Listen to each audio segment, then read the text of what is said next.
Thank you.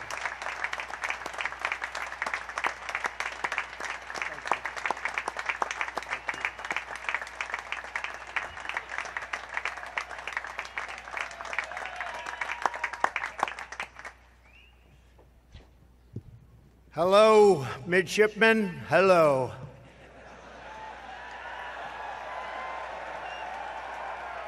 Great going. And let me say that to the entire brigade, please be at ease, enjoy yourselves, because we are all here to celebrate the amazing class of 2018. Amazing job. Thank you. Really something. Admiral Carter, thank you for that wonderful introduction and for your leadership and the incredible job you've done at this storied academy. And thank you, Captain Chadwick, for your dedication and service. Thank you to Undersecretary Modley, Admiral Richardson, General Walters, for joining us today. Thanks also to Senator Wicker, Congressman Whitman, and Congressman Vallejo. I want to recognize the entire brigade for a tremendous year. This has been a spectacular year for you. I've heard all about your achievements. And a very special recognition for the midshipmen, 4th class. You are plebes no more.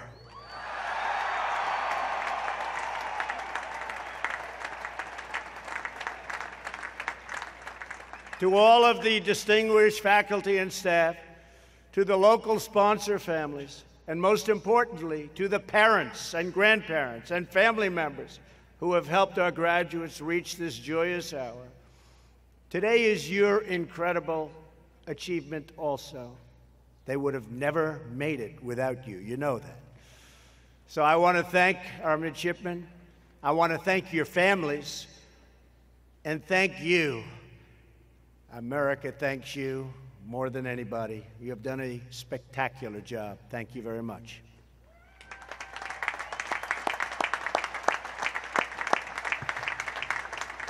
Finally, to the men and women about to be commissioned as ensigns in the Navy and second lieutenants in the Marine Corps, let me say on behalf of the entire nation, we could not be more proud of the United States Naval Academy class of 2018. Thank you.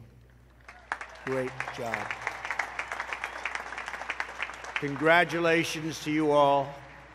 4 years ago, each of you made the most important decision of your lives. You chose the path of hard work, sweat, and sacrifice. You chose the life of honor, courage, and commitment. You chose to serve the nation and defend our great American flag. You chose the Navy, blue and gold. From the first moments of induction day through a grueling 6 weeks of plebe summer, you endured and you persevered. And then the rest of the brigade returned and the real test began. You developed morally, mentally, and physically. You poured yourselves into military tactics, seamanship, navigation, ethics, and engineering. And when hard work wasn't enough, like generations before you, you gathered your pennies and sought favor from the all-powerful Tecumseh.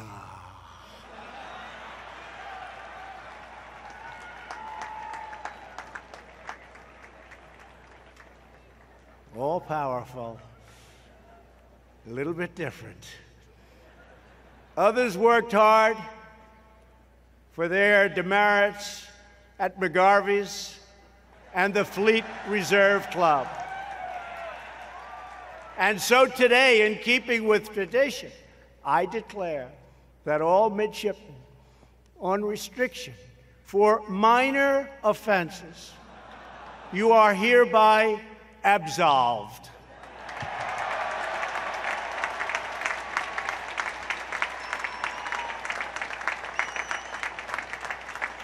That sounds like a lot of people. The Admiral will define exactly what that means. So, Admiral, please go easy, please. Okay, please go easy. It's a great group of people here, Admiral. I'm told that this class led Navy athletics to the highest win percentage in your 172-year history. Think of that. That includes taking the Army-Navy Star Series for the 4th straight year, a remarkable achievement in sport and athletics. Remarkable. And because you care about every contest against Army, for the record, this year, Navy beat Army 19 times. And I will not mention, I promised, who won the football game. I will not mention it. I won't mention it. Refuse to say it. But that is a great achievement. And let me take a guess.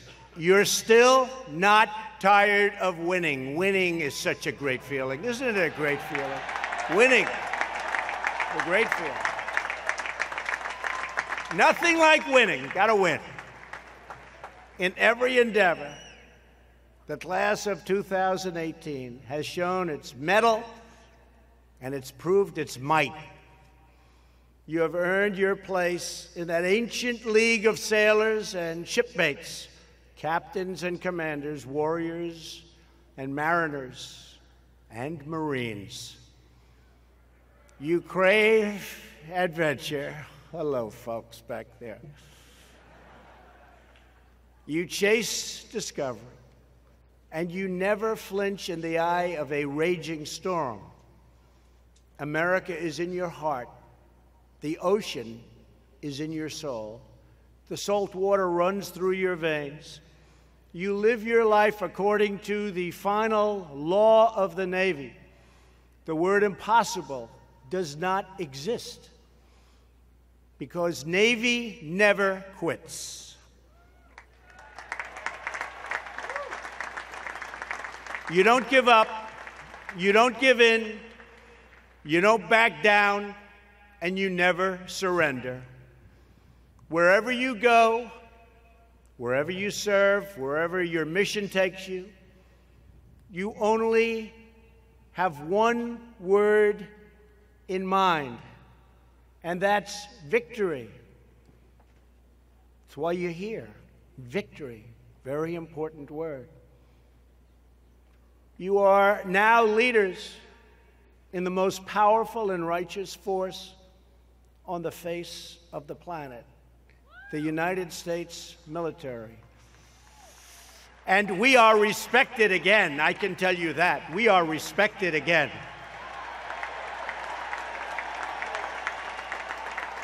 A lot of things have happened. We're respected again. For the last 4 years, you have walked the same paths as Navy's greatest legends, the giants of Midway and Coral Sea and Manila Bay. Here in Annapolis, the glorious past is all around you, and so are the stories of your great heroes. One such hero who appears in the pages of your old yearbooks is Bruce Voorhees. You know Bruce Van Voorhees, well known all over. Bruce hailed from Nevada and was a member of the Naval Academy class of 1929. Beneath his picture in the 1929 lucky bag, Bruce's classmates wrote that he spent most of his time teaching the city slickers from the East the correct pronunciation of Nevada. And I had to learn that too to win the state.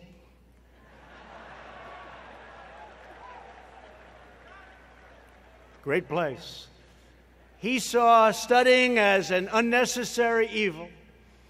And they remembered in 3 cruises and 4 years in blue serge, brass buttons, he left a trail of broken hearts extended the full length of both coasts and radiating for miles around Crabtown. In other words, he was just like you in many ways. Just like you, not a lot of difference. Just over a decade after his graduation, Lieutenant Commander Van Voorhees found himself at war. 75 years ago this summer, he was in the South Pacific, commanding Bomber Squadron 102 during the Battle of the Solomon Islands. That was a rough battle. His only brother had been killed in the Bataan Death March. On July 6th, Bruce volunteered for a mission to destroy a crucial enemy base. It was a rough time. It was a rough, tough situation. He knew full well that he would likely never return. He knew he was going to die. But he also knew his daring action could prevent a surprise attack on large-scale American forces. So his plane took off alone on a 700-mile flight. Bruce flew through the darkness to his target, a tiny speck on the vast open sea. He braved unrelenting anti-aircraft fire like nobody had ever seen at that time, and a trail of enemy planes to single-handedly destroy this large enemy base, including multiple fortifications and a critical communications link. And in this final act of valor, Bruce was caught in the blast of one of his own bombs and perished in a remote lagoon very far from here. His life was lost, but his legacy will live forever. Many of you have seen the star marking Bruce's old room at Bancroft Hall, commemorating his Congressional Medal of Honor, our highest honor. Some here today will trace his path to Pensacola to earn your wings. You may even make it all the way out to the legendary combat training school known as Top Gun in Bruce's beloved hometown in Fallon, Nevada. There you will have the honor to take flight from Van Voorhees Field and remember a hero who fought for his country and died for his homeland and saved so many lives with his bravery. Each of you inherits the legacy of the heroes who came before you. It's a living history passed down from officer to officer and generation to generation. Each of you will make your own mark on the Navy, the Marine Corps, the military, and the history of our great nation. Seize today, and you will shape tomorrow. In a few moments, you will be commissioned into the mightiest fighting forces of the air, the land, and the sea. Together, you will blast off carriers, of which we're just now finishing the largest aircraft carrier in the world. Launch off submarines, of which we have many under construction, and ward off evil. You will bring comfort to our friends, and you will strike fear into the hearts of our enemies. Among our graduates today will be 283 naval aviators, 134 submariners, 256 surface warfare officers, 70 restricted line officers, and 15 explosive ordnance disposal officers. 236 United States Marines,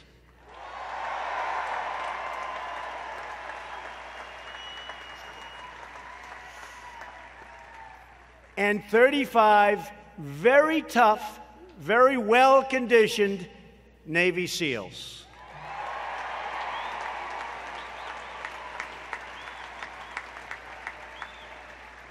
Together, you are the tip of the spear, the edge of the blade, and the front of the shield, defending and protecting our great country.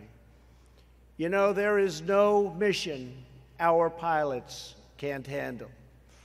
There is no hill our Marines can't take. And there is no stronghold the SEALs can't breach. There is no sea the Navy can't brave, and there is no storm the American sailor can't conquer, because you know that together there is nothing Americans can't do, absolutely nothing.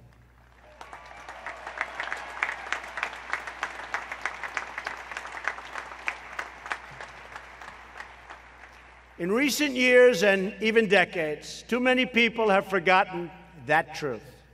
They've forgotten that our ancestors trounced an empire, tamed a continent, and triumphed over the worst evils in history. In every generation, there have been cynics and critics who try to tear down America. It's not working too well lately. But in recent years, the problem grew worse. A growing number used their platforms to denigrate America's incredible heritage, challenge America's sovereignty, and weaken America's pride. But we know the truth, we will speak the truth, and we will defend that truth. America is the greatest fighting force for peace, justice, and freedom in the history of the world.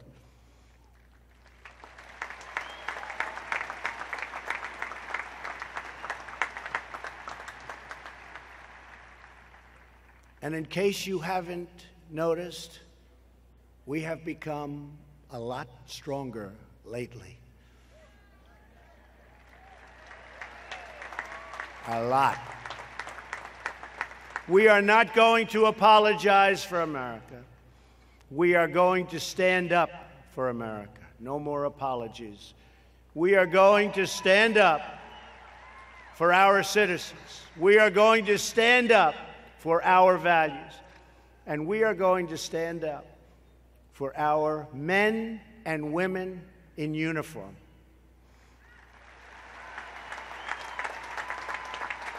Right? Because we know that a nation must have pride in its history to have confidence in its future. We are the nation that built the highways, the railroads, the Empire State Building in 1 year, the Golden Gate Bridge, and we are the nation that built the Panama Canal. We trekked the mountains, explored the oceans, and settled the vast frontier. We won 2 world wars, defeated communism and fascism, and put a man on the face of the moon. We cured disease, pioneered science, and produced timeless works of art that inspire the human soul. And on distant islands, faraway battlefields, above the skies and beneath the sea, the entire world has borne witness to the unstoppable strength, skill, and courage of the United States Navy and the American Marines.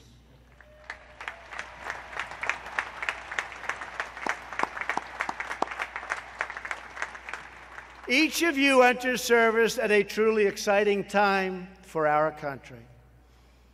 For we are witnessing the great reawakening of the American spirit and of American might. We have rediscovered our identity, regained our stride, and we're proud again. Prosperity is booming at home. Our economy is the strongest it's ever been. And our country has regained the respect that we used to have long ago abroad. Yes, they're respecting us again. Yes, America is back.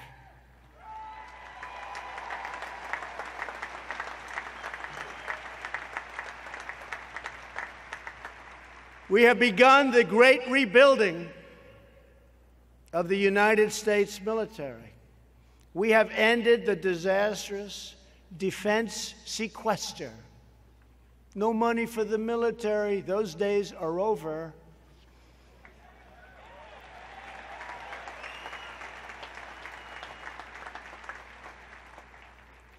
And we've just secured, you've read all about it, a $700 billion, largest ever amount of money to support our great warfighters.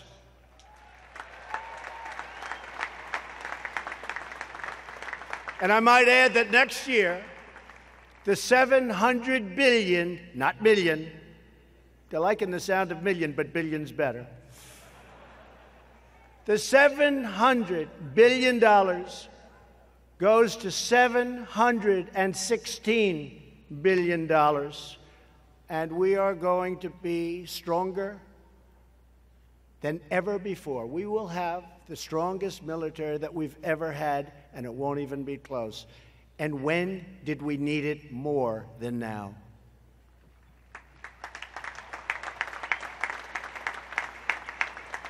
That means new ships.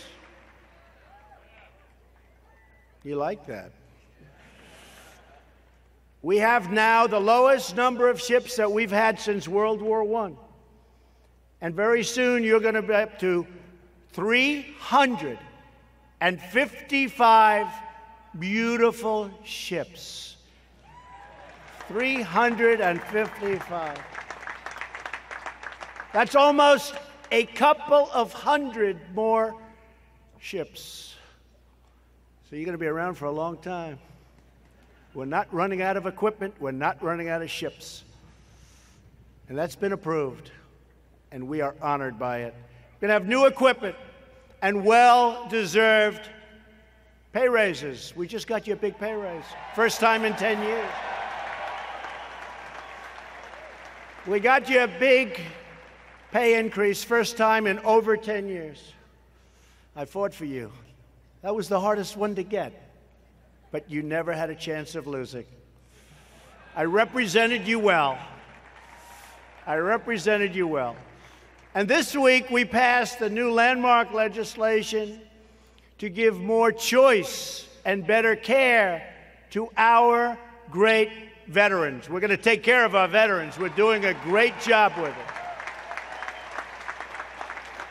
We are taking care, finally, after decades, we're taking care of our veterans. We passed V.A.A. accountability. Everybody said it couldn't be done. That's if you don't do a good job, you couldn't get fired. Now you don't do a good job, you don't take care of our vets. They look at you right in the eye, and they say, Jim, you're fired. Out.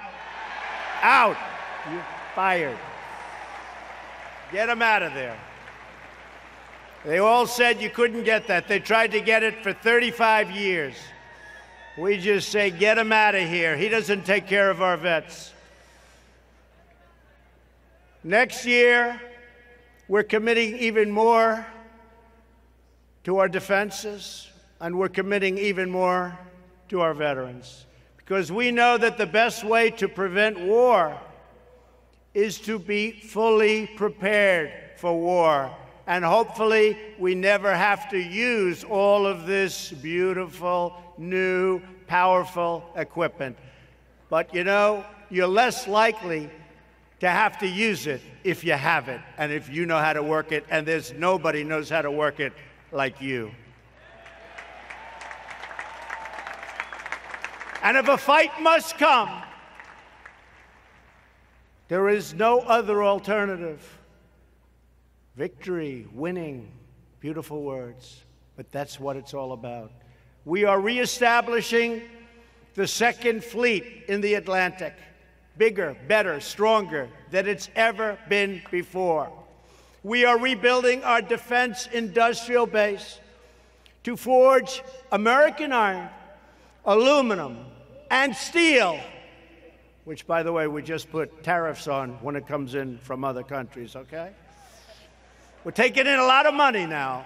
Our country, they pay that big, beautiful tariff. It goes right into rebuilding new ships.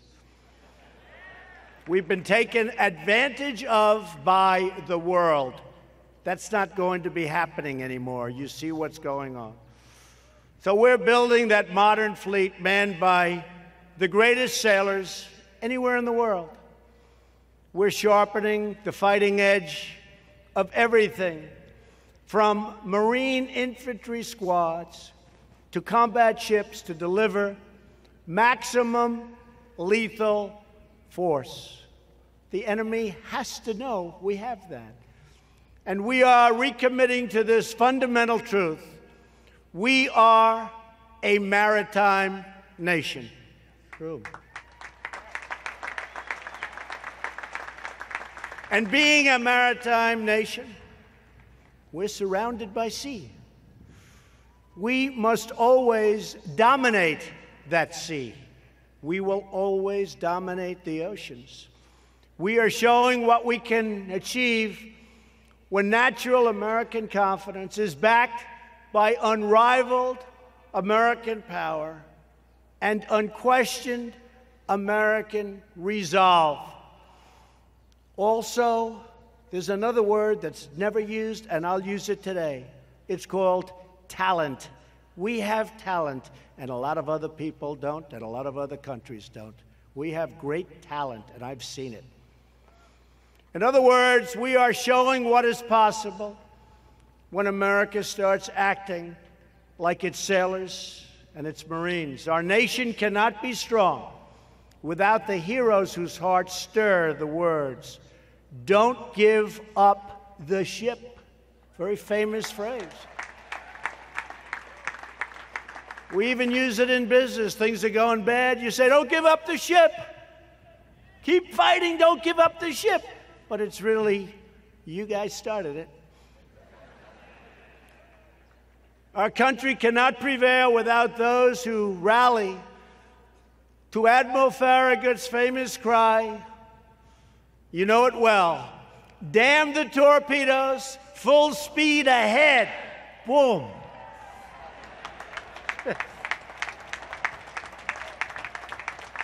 Damn the torpedoes, full speed ahead. You hail from every background, and you come from every walk of life. But each of you is formed by the same defining choice to answer the call. You all share the same heart, the same blood, and swear by the same motto: not for self, but country. It's a great motto. With us today are living symbols of that long and unbroken chain of American patriots, members of the Naval Academy, class of 1968. That's great. Stand up, please. Please.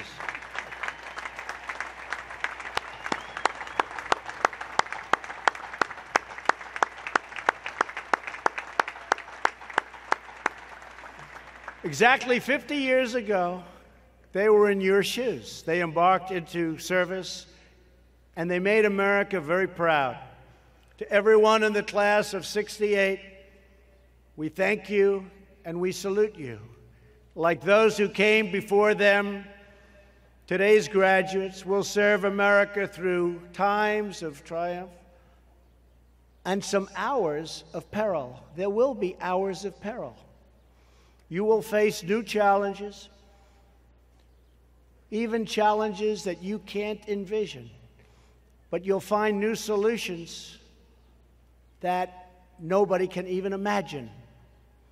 Among your ranks is the next Chester Nimitz, the next Grace Harper, the next John Lejeune.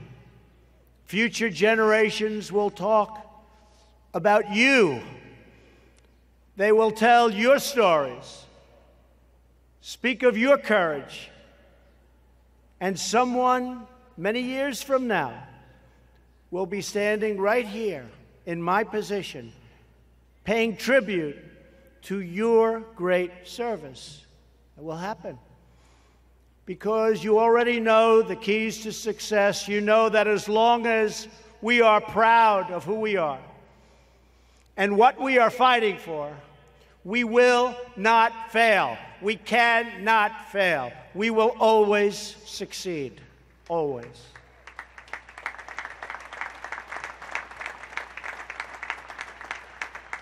As long as we are united with the same mission, the same purpose, the same patriotic heart, we will win. Because we are one people, one family, and one glorious nation under God.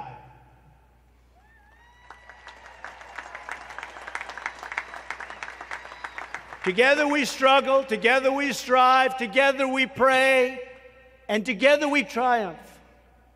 As citizens, as patriots, as Americans, we stand on the shoulders of heroes who gave their sweat, their blood, their tears, and their very lives for this great country of ours. This is our heritage.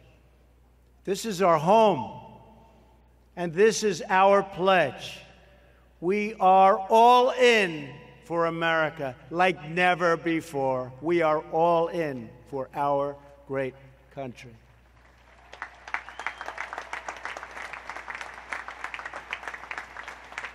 So to the Naval Academy of the class of 2018, I say a number of things. Number one, I say that I was given an option. I could make this commencement address, which is a great honor for me, and immediately leave and wave goodbye. Or I could stay and shake hands with just the top 100. Or I could stay for hours and shake hands with 1,100 and something. What should I do? What should I do? Stay. I'll stay. I'll stay.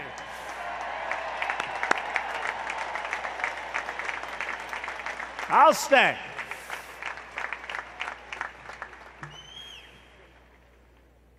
But to the class of 2018, I do say strive for excellence. Live for adventure. Think big, dream bigger, push further, sail faster, fly higher, and never, ever stop reaching for greatness. Never stop reaching for the stars. You know you are up to the task. You're among the finest people anywhere in the world, the smartest, the strongest. You know you will make us proud. We know that glory will be yours because you are winners, you are warriors, you are fighters, you are champions, and you will lead us only to victory. Good luck. May God be with you. God bless America, and anchors away. Thank you. Thank you.